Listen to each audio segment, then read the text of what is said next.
Recording in progress.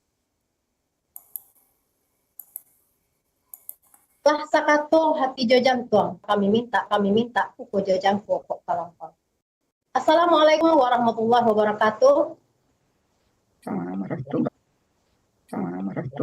Assalamualaikum pambuka kato jo bismillah, kaji dimulai. Ampun jemaah basarato, kami nan bukan cari pandai. Ampun dimohon pada Allah, salam taunjuk kanan rami. Indak basibak je basisih, bukan bahinggo je babate. Dari ujung sampai kapangka, dari randa Allah, salam taunjuk kanan rami. Indak basibak je basisih, bukan bahinggo je babate. Dari ujung sampai kapangka, dari ranah tarikh karantau sampai karantau mancanegara di lingkungan sambah kasadun. Dianjung sambah di patinggi kabake angku-angku ninek mama alim ulamo cadek pandai sarato jemade-mande. Kami ucapkan selamat datang ke mandeh kami, pembina kami 3M, Mandeh Siti Salma. Selamat datang mandeh ketua kami, Mandeh Nurbaini Marskoski. Selamat datang kepada mandeh wakil ketua kami, Mandeh Tati. Dan terutama bana untuk mandeh Dr. Eva Krisna.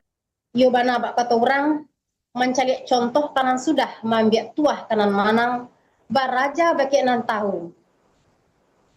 Matanyo bakenan tahu baraja bakenan pandai baguru bakenan ahli. Makonyo daripada itu. Kita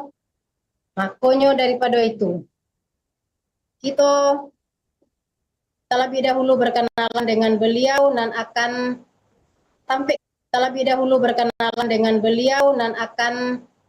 tampil kita baguru di malam kini. Nama beliau Dr. Eva Krisna.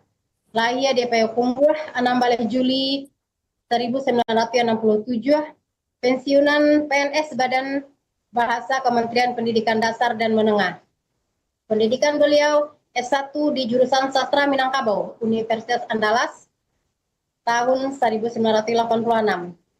S2 di jurusan Ilmu Susastra Universitas Indonesia tahun 2003 dan strata 3 konsentrasi Wacana Sastra Universitas Udayana dan strata 3 konsentrasi Wacana Sastra Universitas Udayana tahun 2006.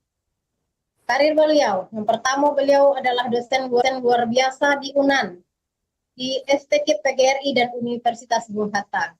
Beliau juga adalah peneliti sastra juga, dan jabatan beliau menjelang Lampung. Beliau juga penyuluh bahasa Indonesia, penulis dan penterjemah cerita rakyat. Tuang kaji nak jan lapuak telah tak saja, baguru kita di malam kini nak dapat paham maknanya.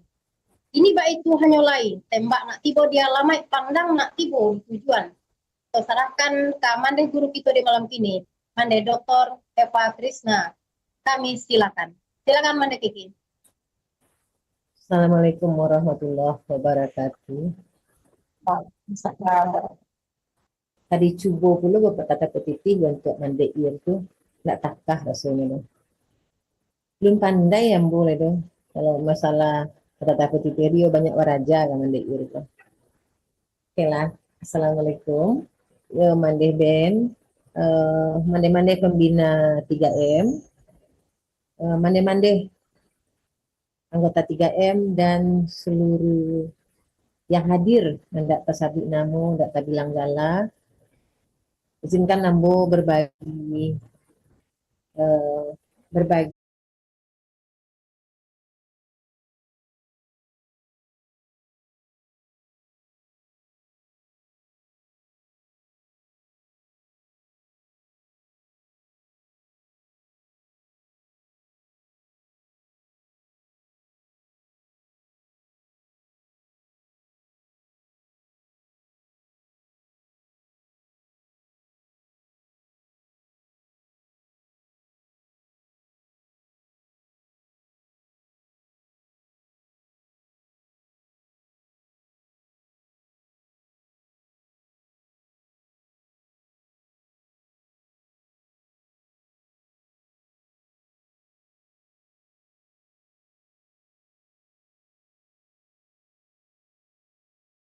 Alhamdulillah.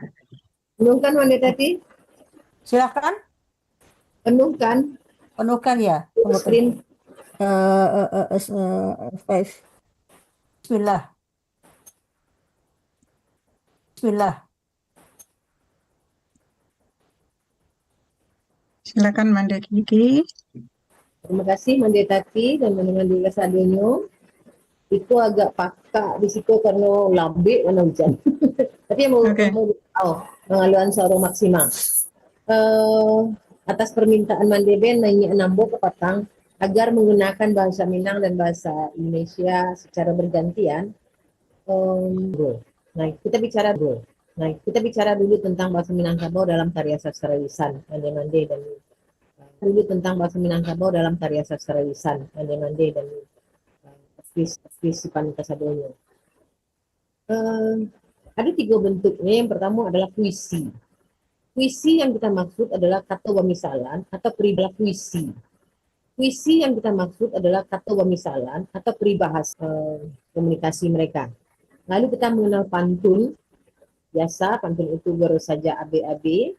Lalu ada pesambahan, ada petatah petitik dan lain-lain. Lalu kalau puisi, jelaslah bahwa itu adalah curahan perasaan. Jadi bukan cerita. Tidak ada cerita di dalam puisi.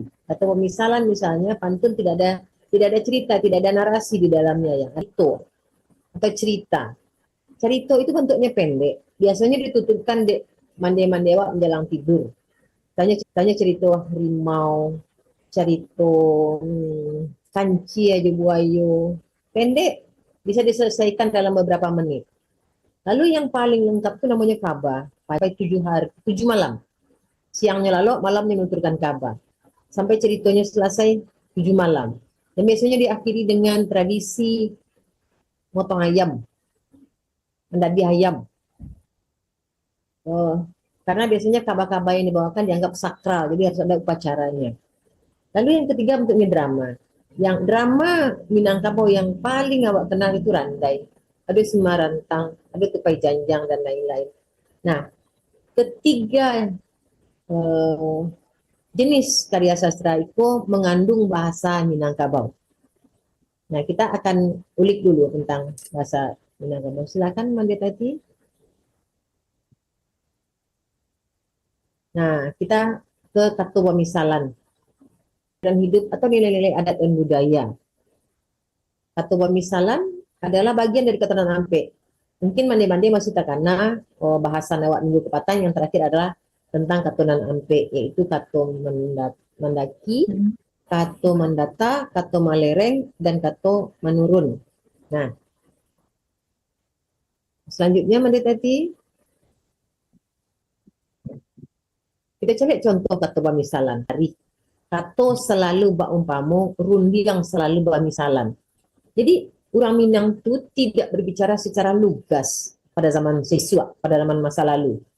Tapi orang Minang selalu menyelipkan kiasan atau kata wamisalan di dalam pembicaraannya. Sedang lama-lama berbicara, lalu pasti terselip kata wamisalan.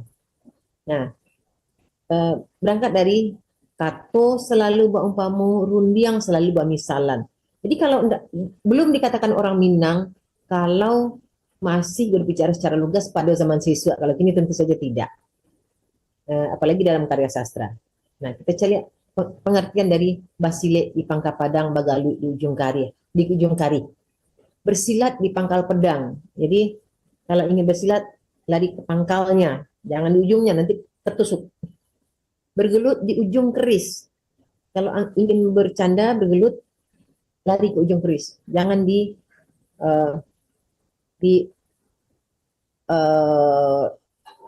tempat yang runcingnya.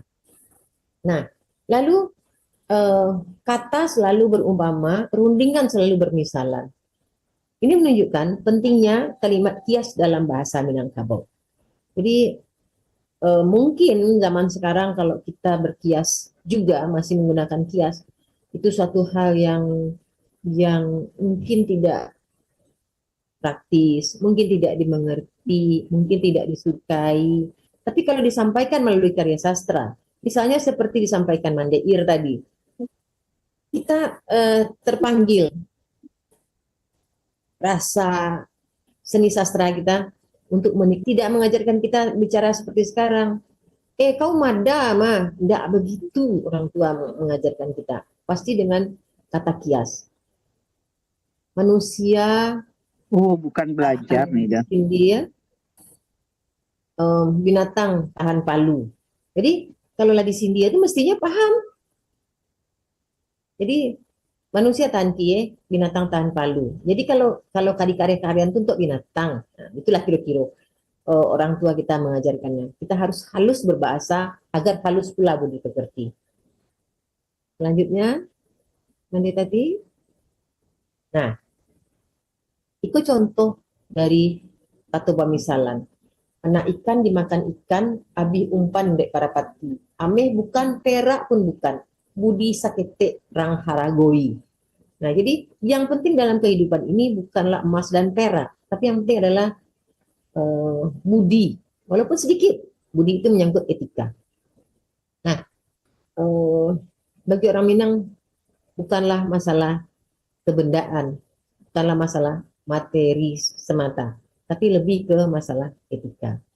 Nah, ada lagi misalnya contoh, alah limau dek mindalu, hilang pusako dek pancarian.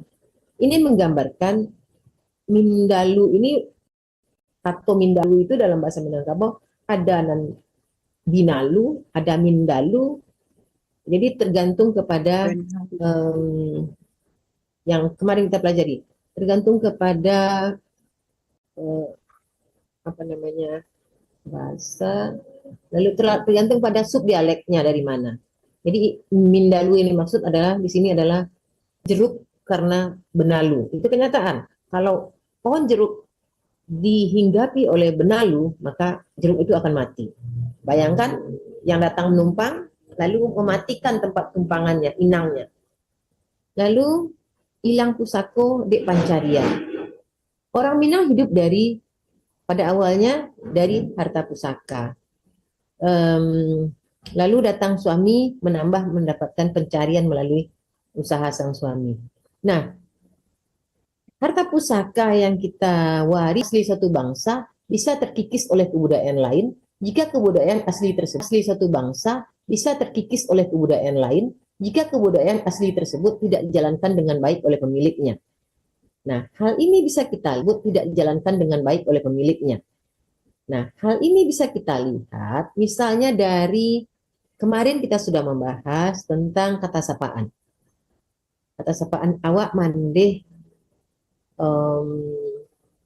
amak bundo, tapi sekarang sudah diganti oleh kata sapaan yang lain. Mungkin pengaruh dari zaman Belanda, ada mami, ada papi, lalu dari bahasa Inggris ada daddy, lalu ada bahasa-bahasa lain yang mempengaruhi sehingga orang Minang meniru. Ada mami, ada papi, daddy dan sebagainya. Sekarang pengaruh Arab masuk. Ada umi, ada abi. Yang terbaru anak-anak yang ingin lebih ke Islam, dia memilih memanggil orang tuanya dengan abi dan umi. Nah, kita kehilangan kata sapaan asli bahasa Minang. Alah limau dek mindalu, hilang pusako dek pancarian. Silakan mendetati lah, tidak akan didapat hasil yang baik, apalagi maksimal. Baik saja belum tentu. Perangkat.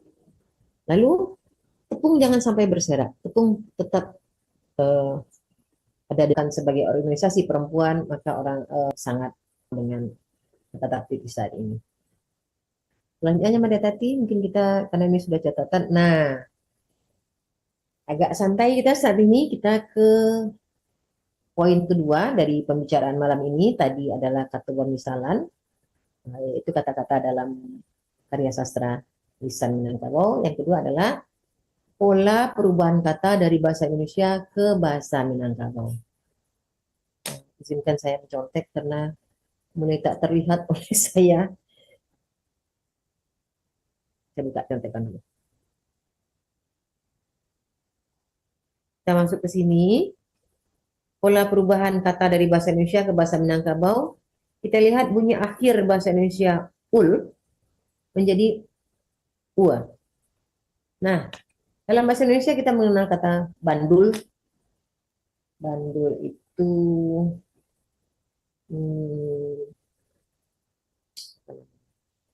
kalau jam yang bergoyang-goyang itu bandul.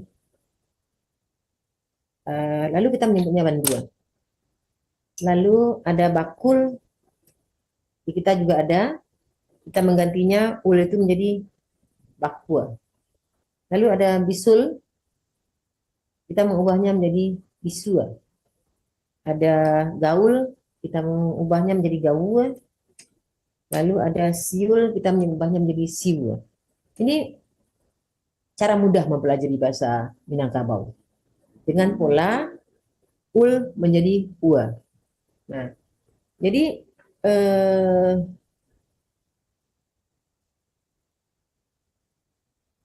ini semacam apa ya? Semacam rumus yang bisa digunakan oleh penutur awal ya. Penutur awal itu apa ya? Ya, yang baru belajar bahasa Minangkabau. Bisa dengan praktis mencontoh yang ini, walaupun nanti ada pengecualiannya. Lalu ada lagi bunyi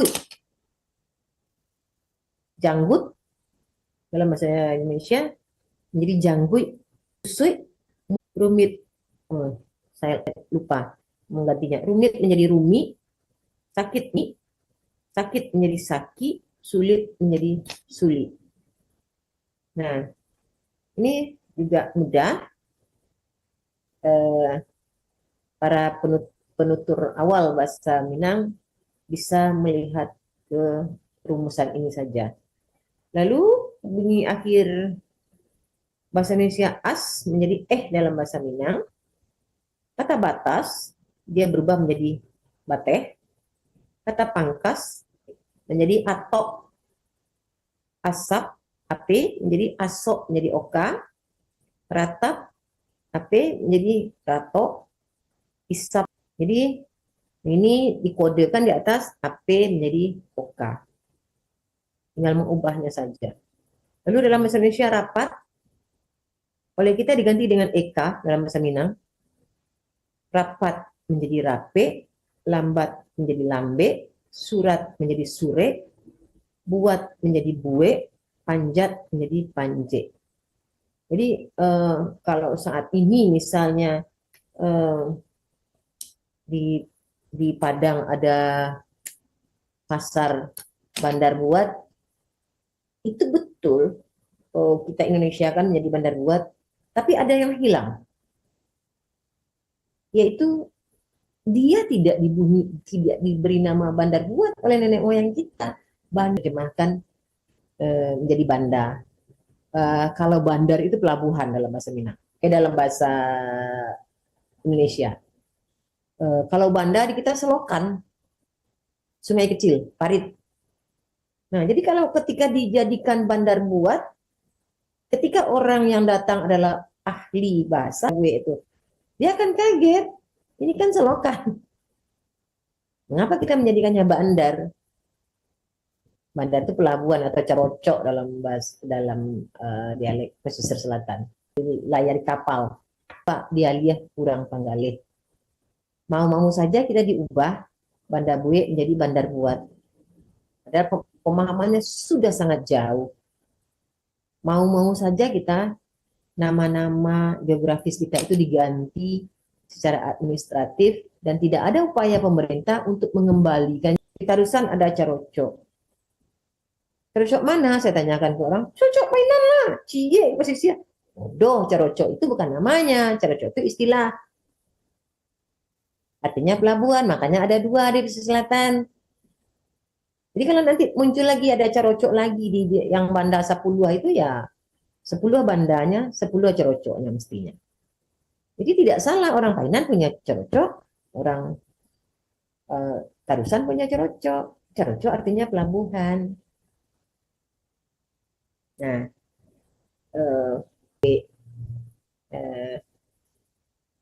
saya agak kemana-mana.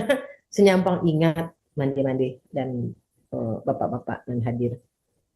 Orang menyebutnya adai. Lalu kata Jumat, orang menyebutnya adai. Lalu kata ji yang menjadi a. Lalu kita lihat lagi yang a menjadi o. Ini sangat banyak kalau kita cari persamaan, banyak kalau kita cari persamaan seperti ini.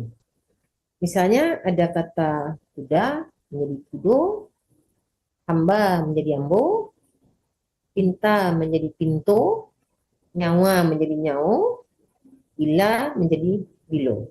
Ini sangat mudah. Ini sangat mudah. Ini yang sering kita di orang Minang menyangka bahwa semua ini olok-olok saya untuk pasangan muda di Sumatera Barat yang mengajarkan bahasa Indonesia kepada anaknya, tapi lupa dengan bunyi kepet. Ya, kita yang memakan sesuatu menikmatinya sendiri tanpa membagi kepada lingkungannya. Lalu terkejut menjadi takajui. Jadi itu benar.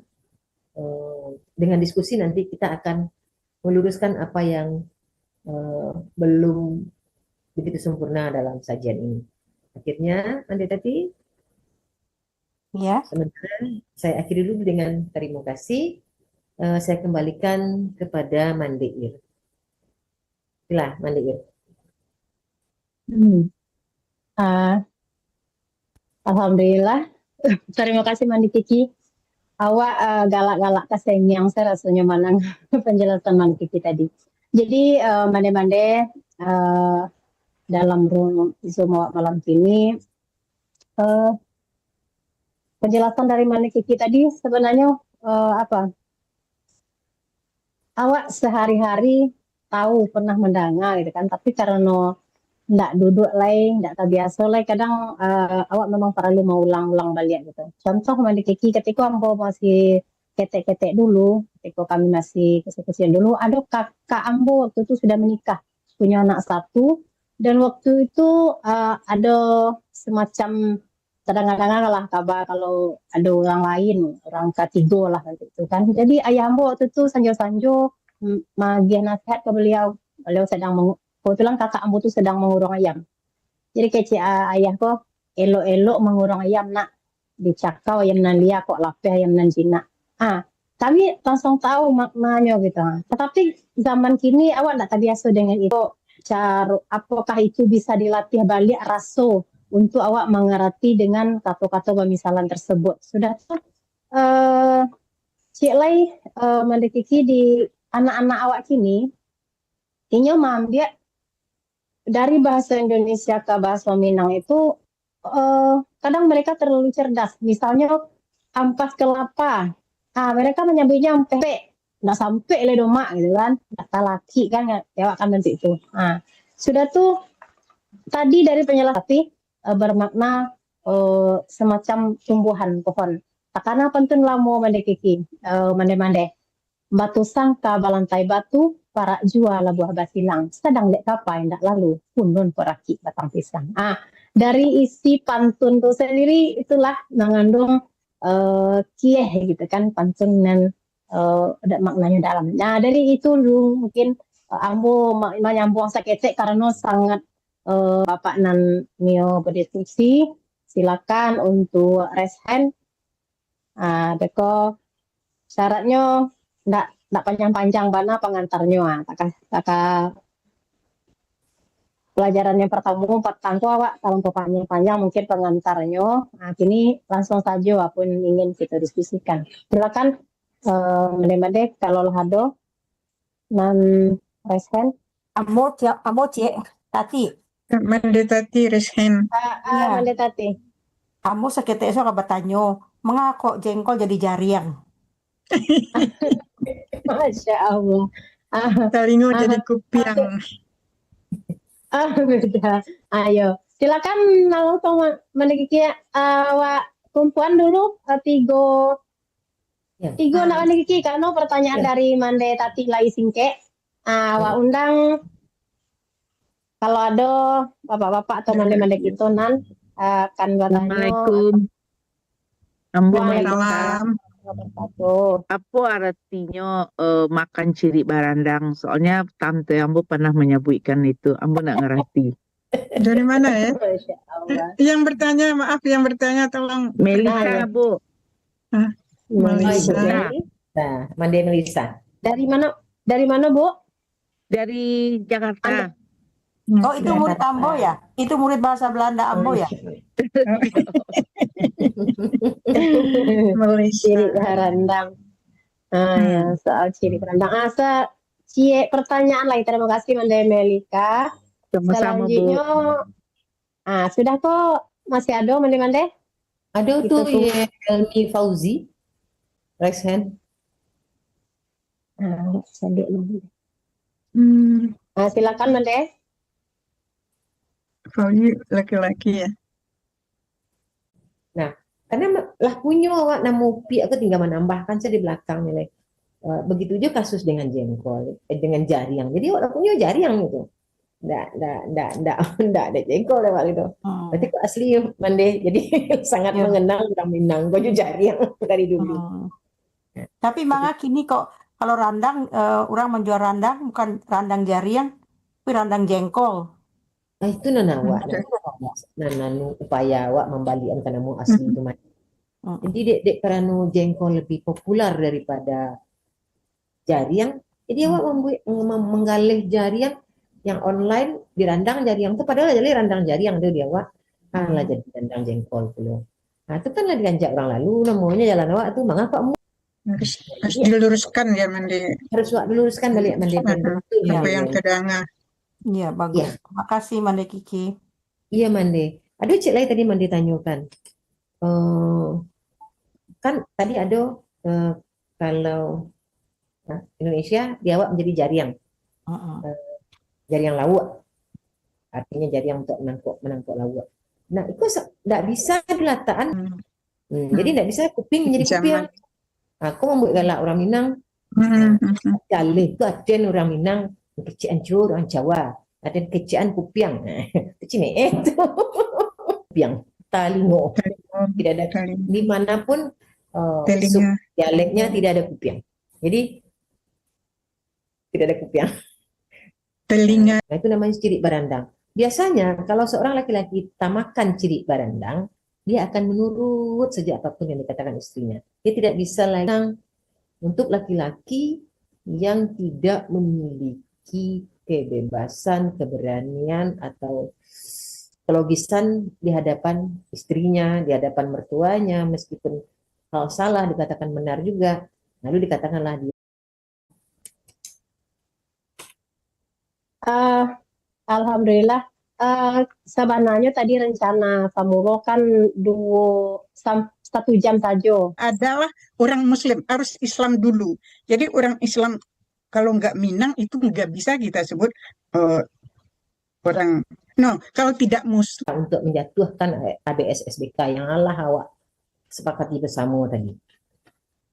Nah, kini ada upaya orang Nias untuk yang jahit lah untuk merusak keyakinan awak kalau Islam adalah Minangkabau adalah Islam.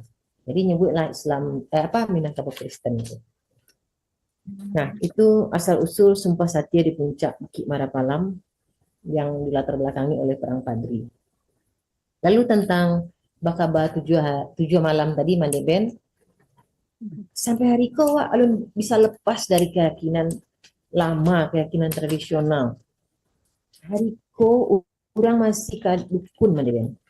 Orang masih percaya jo kearifan lokal yang tidak berasal dari ajaran Islam. Mungkin ada beberapa pengetahuan tradisional, misalnya di Tapilawi awak memiliki tuwo pasir. Jadi tuwo pasir kalau misalnya lihat kata langit, menghitung bintang, gugus bintang yang muncul untuk ketetapan orang pai mencari ikan. Kau dapat ikan banyak, misalnya kau dapat ikan kau. Atau anak salah, apa gini, nggak usah lah pai ke laut gini, nggak dapat dong. Nah itu kan kearifan lokal, memang pengetahuan berdasarkan pengalaman empiri. Tapi ada praktik-praktik.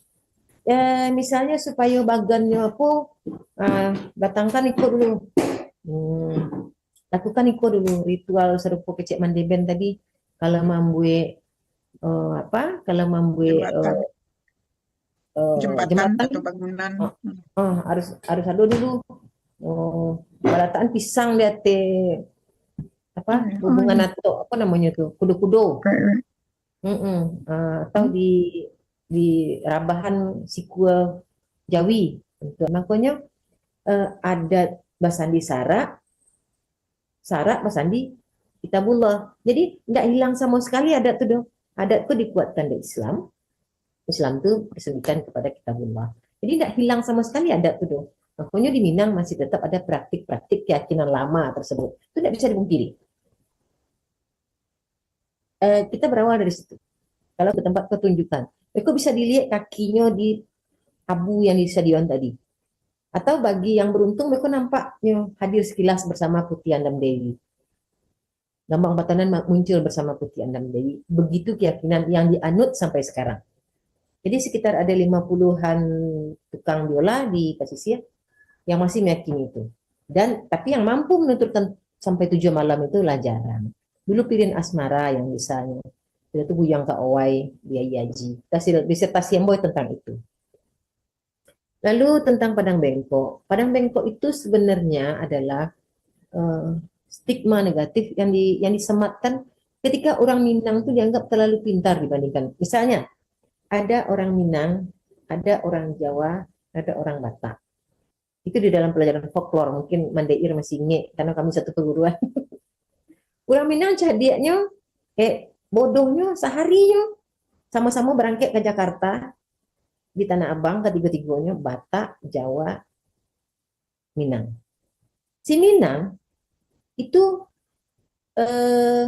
hari pertama berpikir, isu apa yang kadang galih ya? Malamnya lalu jadi tas karate, koran karate apa? Bisa pagi menjadinya loak kan karate kok, supaya bisa makan. Si Batak ngasih kita pagi-pagi. Si Jawa, gimana ya orang Jawa yang ada biar kita bisa ngumpul. Nah, sikap orang Minang dan Manjua, apa dan adodinya tadi untuk makan, jadi kecian Padang Bengkok. Tandanya berpikir satu langkah di depan daripada yang lain. Makanya mungkin Mandeira cok nang ican mau mandi kiko sehari nama doanya sudah tua jadi. Nah, itu berasal dari hal itu. Jadi orang Minang tuh hari pertama nanka apa ya? Besoknya menggalih lah. Walaupun yang kanyo juga hanya satu pena. Walaupun yang kanyo juga inyo ka menyuci piring yang di rumah makan. Nah, itu yang disebut Padang Bengkok. Lompatan berpikirnya itu yang dibuat olok-olok lanjut kecuah sih orang gitu ah. Orang masih pikir-pikirnya lantar aja lah buat itu Padang Bengkok. Dalam pelajaran antropologi tentang etnografi suku-suku di Indonesia. Nah, lalu kecik Mandeben orang Minang tuh sebenarnya kalau Hindu tidak perlu teriak-teriak. Tidak perlu teriak-teriak mengecek mandinya. Betul Mandeben. Mandi awak dulu, ambo tekanai ibu ambo asli Payakumbuh. Beliau tidak berpendidikan tinggi doh, serupa anak-anaknya doh. Beliau hanya kelas 5 SD. Jadi yang beliau dapatkan itu pelajaran lisan sadonya dari induaknya. Ketika hanya pindah ikut suami ke Padang, mengajarkan kami, terutama ambo anak tuanya, itu dengan bahasa Nanalui. Dulu di rumah ambo di seberang Padang tuh, samping rumah tuh rumah kami tinggi, rumah kandang di bawah. Rumah orang Padang asli yang di Bali Ibu itu di rumah kami itu lewat, tapi ya rumah itu lewat anak STM, kita lewat anak STM, ambo SMP dulu, tapi lah mulai gatal. Jadi rambut itu sore-sore itu di apuan dulu, rambut lurui supaya keluar ke dalam, dandan lah dulu, duduk di mungkung di janjang duduk. Janjang rumah awak menunggu anak STM lewat. Soalnya anak STM tuh membagi apresiasi kawak itu kami Itu kan, itu bungo-bungo Wak. Sekalinya pada dia mandi, kedua kalinya pada dia mandi. Cukup ketiganya ikon gawak leh. Aku bantu, aku tagak bantu orang Mambali, aku duduk bantu orang Kemanjua, kata beliau. Ini lama sakitnya mana Ben? Malu, tak takut tujuan awak dandan mandi sanjo-sanjo tu dek mandi awak, mandi kandung awak, ibu awak nama layan awak. Aku bantu orang Kemanjua awak, aku bantu orang Kemambali. Jadi lah tak takut dek beliau. Tu langsung lari ke dalam ke kamar, tak keluar-keluar lagi tu. Tak perlu beliau ngecian mendek pura. Jongkit lah kau mah. Tak mendek tu lah ngecek tu. Bertanya saja beliau ya. Aku tagak bantu orang Manjua. Aku duduk bantu orang Kemambali. Tapi dia awak lah diajar dengan kata pemisalan itu. Sarupa orang Kemanjua. Duduk awak, tagak awak. Bantu orang Kemanjua duduk awak. Bantu orang Kemambali tagak awak. Jangga nampak dia matu. Bantu itu sih orang gak awak majan awaknya. Kalau kau dijanjang duduk awak nak gadis. Tidak bertemu dulu bentuk itu dulu. Itu tingginya kekayaan kata pemisalan dulu di Minangkabau. Tapi itu sampai ke hati. Kias itu sampai ke hati. Lalu pertemuan Nevian Melayu tinggi, bahasa Melayu tinggi dan bahasa Minangkabau. Bahasa Melayu pasar, bahasa Melayu memang terdiri atas dua. Bahasa Melayu pasar itu yang sehari-hari dalam perdagangan yang disebut dengan perdagangan bahasa dalam lingua franca. Misalnya dulu orang Melayu itu mengapa dari Kalimantan sampai Sumatera itu awak sama-sama menggunakan bahasa Melayu, karena awak melakukan perdagangan lewat kapal, lewat perahu, lewat kapal Finisia dan sebagainya, sehingga sampai hari ini di Tanah Melayu di Riau masih awak temukan keturunan dari Sulawesi, orang-orang Mandar, orang apa segala macam itu, mereka berani melaut sampai ke Riau, sampai mungkin Sumatera Barat tidak begitu terasa. Nah, lalu itu Melayu pasar. Nah, yang Melayu tinggi yang mana? Melayu tinggi bahasa Melayu yang digunakan di kalangan penulis. Nah, jadi zaman dulu kan orang mulai lewat sekolah, zaman Belanda. Nah, itu pakai bahasa Melayu, tapi bukan Melayu pasar. Mungkin kalau dibedakan dengan bahasa Indonesia yang baik dan benar, serupa yang di lembaga Ambo, badan bahasa yang diajarkan di badan bahasa, dan bahasa Indonesia dalam percakapan sehari-hari. Jadi, kalau bahasa Melayu pasar, bahasa Melayu dalam percakapan sehari-hari, bahasa Melayu tinggi, bahasa di kalangan orang terdidik. Nah, lalu bagaimana hubungannya dengan bahasa Minang? Kenyataannya bahasa Minang itu bagian dari bahasa Melayu. Tapi orang Minang tidak mau mengakui dong. Bahasa Minang, bahasa Melayu. Tapi kenyataannya memang kita banyak meminjam bahasa Melayu. Kita yang orang Minang bisa dimengerti menggunakan bahasa Melayu. Orang Melayu menggunakan bahasa Melayu, orang Minang bisa mengerti. Jadi ke suatu pendapat yang tidak bisa ditengahi dong. Tapi Ambo tidak beranilah ngecen. Tapi mungkin bahasa Minang itu adalah ragam dari bahasa Melayu. Merasa itu saja yang dapat Ambo sampaikan. Malam kini ditutup dulu, ada masuk. Bulan di muko di Sambuang Pulau. Kami nak buka cadek pasok. Bulan di muko di Sambuang Pulau. Kami nak buka cadek pandai, bahasa rasa juga ilahi, kok sentiang tolonglah bilai. Salam jemaah penyudai. Terima kasih loh untuk pendengar kami di Radio RGM malam kini. Di atas 130 kata Mande, tapi alhamdulillah kami sudah. Wassalamualaikum warahmatullahi wabarakatuh. Wassalamualaikum warahmatullahi wabarakatuh. Waalaikumsalam.